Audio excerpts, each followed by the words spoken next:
আসসালামু আলাইকুম। আজকে আমি ব্রয়লার মুরগি কিনবো।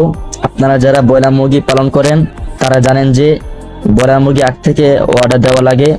আমিও আগে অর্ডার দিয়েছি, তাই জন্য এই শীতের সকালে তাড়াতাড়ি বেরিয়ে পড়লাম বাজারের উদ্দেশ্যে। তারপর আমি একটি অটো নিয়ে বাজারে এসে পড়লাম মুরগির যেখান থেকে ক্রয় করব সেই দোকানের দিকে।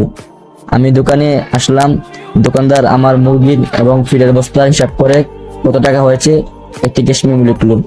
আমি প্রথম ব্রয়লার মুরগি পালন করছি, তাই জন্য দোকানদার আমাকে ভালোভাবে বুঝিয়ে দিচ্ছে কিভাবে মুরগির খাবার দিতে হবে, কতটুকু পরিমাণ খাবার দিতে হবে, ওষুধ কিভাবে খাওয়াতে হবে। এরপরে আমি বাড়িতে এসে মুরগিগুলোকে ব্রোডিংয়ে দিয়ে দিলাম। এই প্রথম ব্রয়লার মুরগি পালন করছি, তাই জন্য এক বক্স বাচ্চা আনলাম।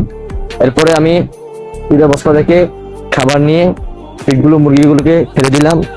তো আজকের ভিডিও এই পর্যন্তই। যদি ভিডিওটি টিকটকে যায় তাহলে অবশ্যই টিকটক আইডিকে ফলো করবেন, আর যদি ইউটিউবে যায় তাহলে ইউটিউব চ্যানেলটাকে সাবস্ক্রাইব করবেন, আর যদি ফেসবুকে যায় তাহলে ফেসবুকের পেজটাকে ফলো করবেন। সবাই ভালো থাকবেন, সুস্থ থাকবেন। আল্লাহ হাফেজ। আসসালামু আলাইকুম রহমতুল্লাহ।